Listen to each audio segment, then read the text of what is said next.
Join us as we explore the fascinating science behind food, cooking, and sustainable weight loss based on rigorous scientific principles. Weight loss is a science, not magic. Understanding the fundamental principles of nutrition and metabolism will empower you to make informed decisions about your health. Let's start with the most fundamental concept in weight management, the energy balance equation. Your change in weight equals energy in minus energy out. This is the first law of thermodynamics applied to your body. Energy in represents all the calories you consume from food and beverages throughout the day. Energy out includes your basal metabolic rate, physical activity, and the thermal effect of food. Energy out equals basal metabolic rate, plus activity energy expenditure, plus the thermic effect of food. Here's an example. If you consume 2,000 calories, but burn 2,500 calories, you create a 500-calorie deficit, leading to weight loss. Now let's calculate your basal metabolic rate, the calories your body burns at rest. The Harris-Benedict equation allows us to estimate basal metabolic rate based on measurable factors. For men, BMR equals 88.362 plus 13.397 times weight in kilograms, plus 4.799 times height in centimeters, minus 5.677 times age in years. For women, the equation is slightly different due to differences in body composition. For women, BMR equals 447.593 plus 9.247 times weight, plus 3.098 times height, minus 4.330 times age. Let's calculate an example. A 30-year-old male weighing 80 kilograms and 175 centimeters tall.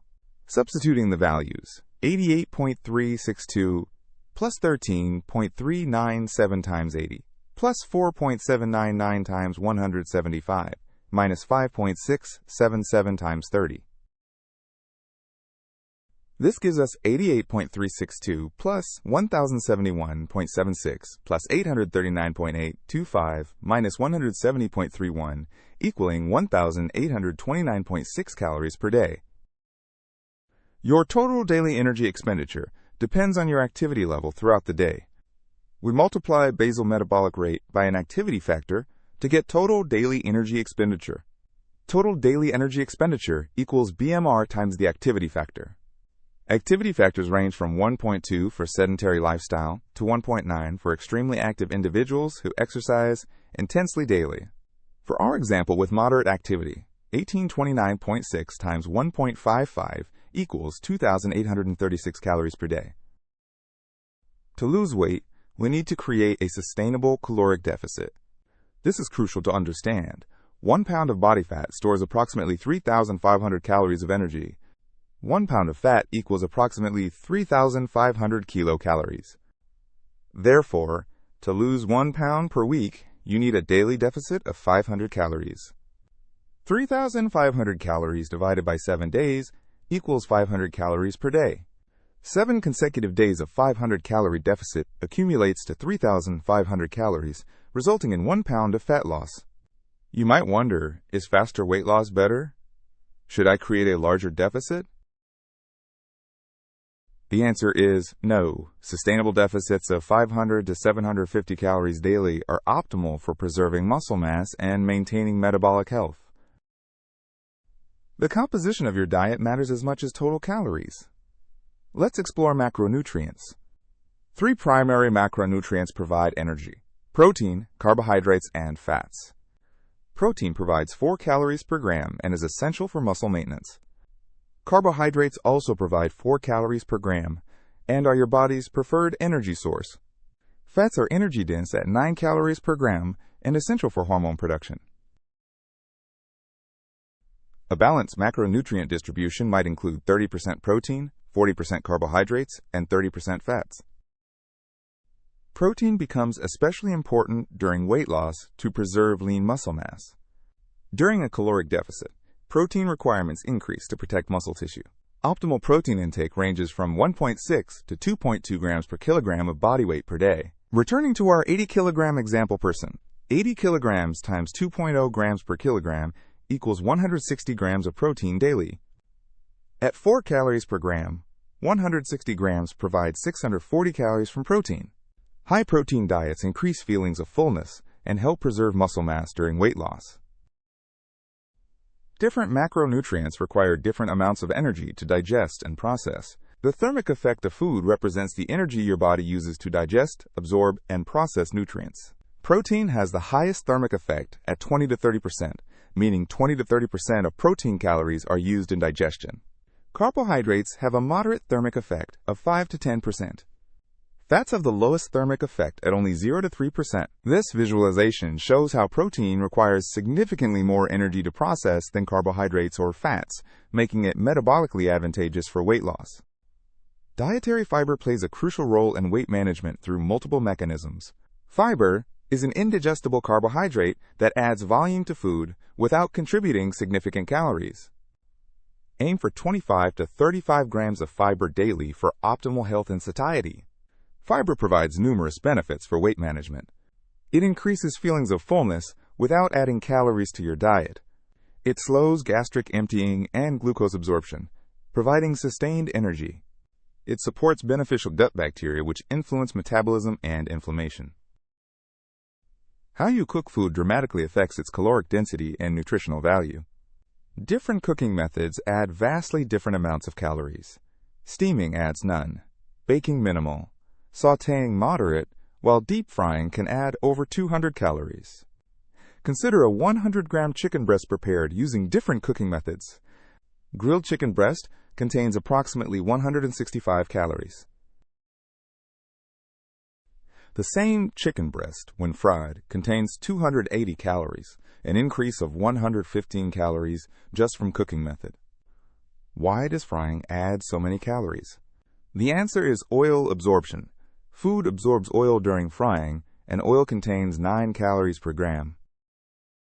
Understanding caloric density helps you feel full while maintaining a caloric deficit.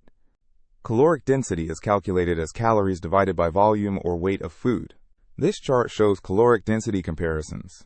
Vegetables at 25 calories per 100 grams provide large volume, nuts at 600 calories per 100 grams are very dense, and lean meat at 165 calories sits in the middle. The strategic approach is to fill your plate with low-density, high-volume foods like vegetables, which provide satiety with fewer calories. The glycemic index measures how quickly foods raise blood sugar levels, affecting hunger and energy. The glycemic index equals blood glucose response to a food divided by blood glucose response to pure glucose, times 100. Low glycemic index foods result in a gradual glucose rise and provide sustained energy without rapid hunger return. This graph shows blood sugar response over time.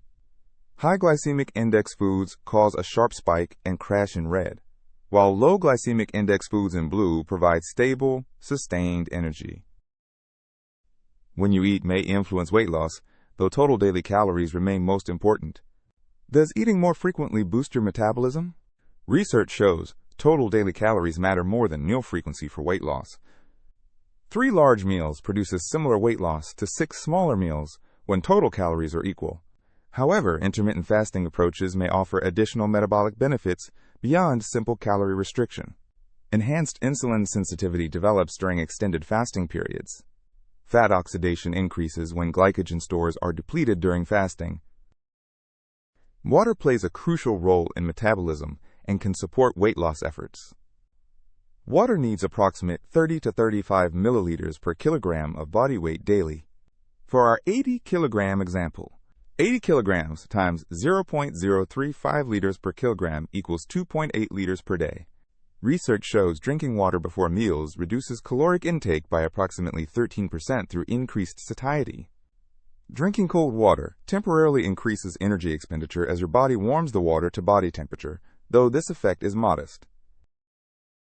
Sleep quality profoundly affects hormones that regulate hunger and metabolism.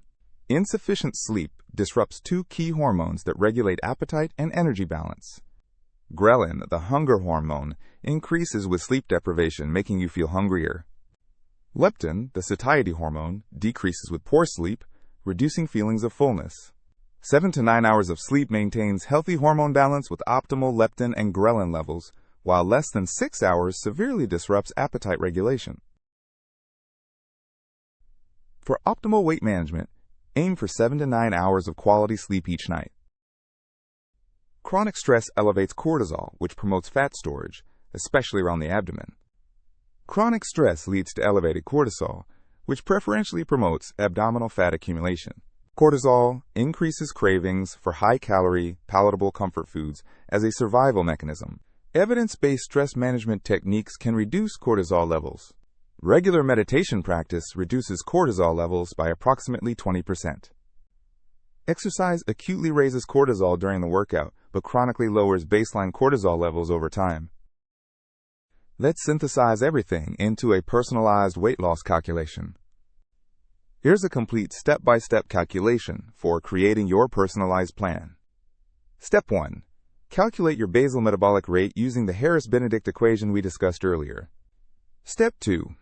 Multiply by your activity factor to get total daily energy expenditure. Step 3. Subtract 500 to 750 calories to create a sustainable deficit. Step 4. Distribute macronutrients with 30% from protein, 40% from carbohydrates, and 30% from fats. Here's a complete example for our 80-kilogram person. BMR equals 1,830 calories with an activity factor of 1.55. TDEE equals 1830 times 1.55, which equals 2,837 calories. Target calories equal 2,837 minus 600, which equals 2,237 calories per day. Protein equals 2,237 times 0.30 divided by 4, which equals 167 grams.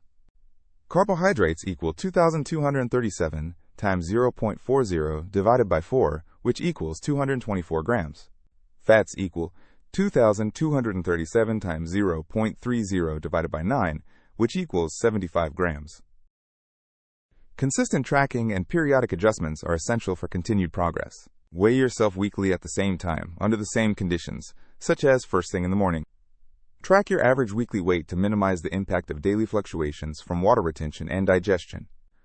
What should you do if your weight loss stalls? The answer is to recalculate your TDEE based on your new, lower body weight, as metabolic rate decreases with weight loss. Metabolic adaptation can reduce your TDEE by 5 to 15% beyond what would be predicted by weight loss alone. Let's identify common mistakes that derail weight loss efforts. Mistake 1. People commonly underestimate their caloric intake by 20 to 50%. Mistake 2. Exercise calories burned are typically overestimated by 50 to 100%. Mistake 3. Liquid calories from beverages often go untracked but can add hundreds of calories daily. Mistake 4. Creating too aggressive a deficit leads to muscle loss and metabolic slowdown. Creating too aggressive a deficit leads to muscle loss and metabolic slowdown.